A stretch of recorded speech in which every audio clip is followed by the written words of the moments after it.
રાજકોટના એક શાંતિભર્યા વિસ્તારની વાત છે. રોનક એક શાંત સભ્ય, તલ્લીન રહીને પેઇન્ટિંગ કરતો યુવાન હતો. તેનું જીવન કલરફુલ પેઇન્ટિંગ્સથી ભરેલું હતું, પણ દિલ ખાલી હતું જ્યાં સુધી તેને મોના મળી નહીં.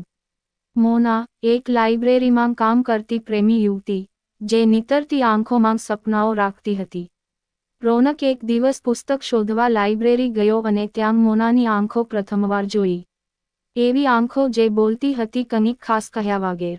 પહેલી નજરનો પ્રેમ એમને લાગ્યો નહીં, પણ હળવે હળવે જ્યારે બંને વાત કરવા લાગ્યા, ત્યારે દિલની જમાવટ થવા લાગી.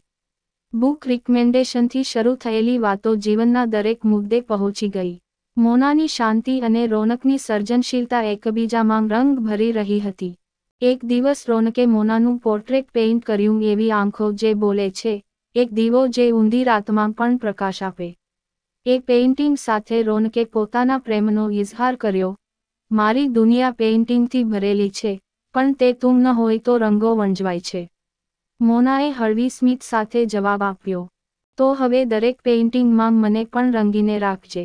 રોનક અને મોનાનું સંબંધ હવે પ્રેમથી ભરેલું હતું. રોનક હવે દરરોજ મોનાને મળે, એક નવું પેઇન્ટિંગ બતાવે, અને મોના તેની આંખોથી તેમાં જીવ ફૂંકે. બંનેનું સંબંધ જેમ જેમ ઊંડું થતું ગયું, તેમ તેમ તેમના સપનામાં પણ નવો રોશનગમો ઉમેરાતો ગયો. પણ પ્રેમમાં પડછાયા પણ હોય છે. એક દિવસ મોનાએ એક સચ્ચાઈ કહી, રોનક, હું થોડા મહિના બાદ અમદાવાદ જઈ રહી છું. એક નવી નોકરી માટે, એક નવી રિસ્પોન્સિબિલિટી માટે. એ મારો સપનો છે, પણ તને છોડવાનું દિલ નહીં થાય. રોનક એ સાંભળીને શાંત રહી ગયો. એની પેઇન્ટિંગમાં હવે સાવ સુકામ રંગો હતા. એક દિવસ રોનક મોનાને મળે છે અને કહે છે, મોના, તારા સપનાઓ તું જીવી. મારી કળા તારા વગર અધૂરી છે, પણ તારા વગર અધૂરું પ્રેમ છે, એ સ્વીકારવું પડશે. મોના કાંપતા હોઠે પૂછે છે, તો શું તું મારા વગર રહી જશે? રોનકનો જવાબ, રહીશ નહીં, પણ તને રોકી પણ નહીં.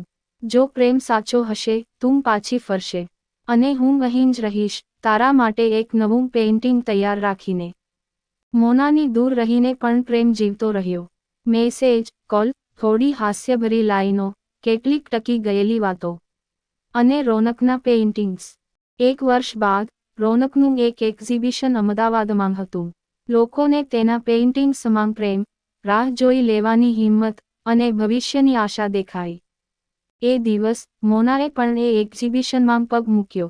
એકછી ત્યાં એક પેઇન્ટિંગ હતું, મોનાની આંખો, પણ હવે તેમાં આશાનું પ્રકાશ ઝળહળતું હતું. પાછળથી અવાજ આવ્યો, હવે તું છું કે નહીં? મોનાએ જવાબ આપ્યો, હું તો હંમેશા હતી. હવે તો આખી છું. મોનાએ અમદાવાદમાં સારી નોકરી મેળવી. નવી જવાબદારીઓ, વ્યસ્તતા, અને જીવનની નવી દિશા. રોનક હજુ રાજકોટમાં પેઇન્ટિંગ્સ, વર્કશોપ્સ અને પ્રદર્શન દ્વારા પોતાના સપનાને જીવતો રહ્યો. બંને વચ્ચે પ્રેમ હતો, પણ સમય હવે પરીક્ષક બની ગયો હતો. એક દિવસ મોનાએ મોડા સંધ્યે ફોન કર્યો, રોનક, તું તો રોજ મારા માટે પેઇન્ટિંગ બનાવે છે. પણ શું તારે એ તમામ રંગોમાં હવે હું જોઈશ? હું દૂર છું, અને કદાચ હવે એ પ્રેમ એટલો સરળ નહીં રહે. રોનક થોડો મૌન રહ્યો, પછી હળવી રીતે બોલ્યો, મોના, તારા વગરનું જીવન કલ્પી શકું નહીં. પણ પ્રેમ એ એક પેઇન્ટિંગ નથી કે એક વખત બની જાય તો થઈ જાય. એને વારંવાર ભરોવું પડે છે. સ્નેહથી, વિશ્વાસથી, અને હમદર્દીથી. રોનક અમદાવાદ આવ્યો. તેણે મોનાને એક નવો પેઇન્ટિંગ ભેટ આપ્યો. તેમાં એક વૃક્ષ હતું, એક ડાળી રાજકોટ તરફ ઝૂકતી, બીજી અમદાવાદ તરફ. બંને ડાળીઓ પર પંખીઓ બેઠા હતા, એક જોડી. મોના, આ વૃક્ષની જેમ આપણે જુદી ડાળીઓ પર હોઈ શકીએ, પણ મૂળ તો એક છે.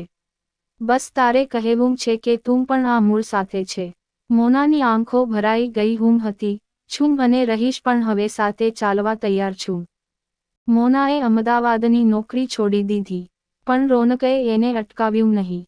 બદલામાં, બંનેએ રાજકોટ અને અમદાવાદ વચ્ચેના શહેરમાં એક નાનું આર્ટ અને લિટરેચર સ્ટુડિયો શરૂ કર્યો. રંગમંચ, ત્યાં બાળકો માટે વર્કશોપ, યુવાનોએ માટે કાવ્યગોષ્ઠી, અને બુઝુર્ગો માટે યાદોની વાર્તાઓ ચાલતી. પ્રેમ હવે માત્ર એકબીજામાં નહોતો, એ હવે સમાજમાં વહેતો થયો. આવી જ સ્ટોરી સાંભળવા માટે ચેનલને સબસ્ક્રાઇબ અને વિડીયોને લાઇક કરજો મિત્રો. ધન્યવાદ.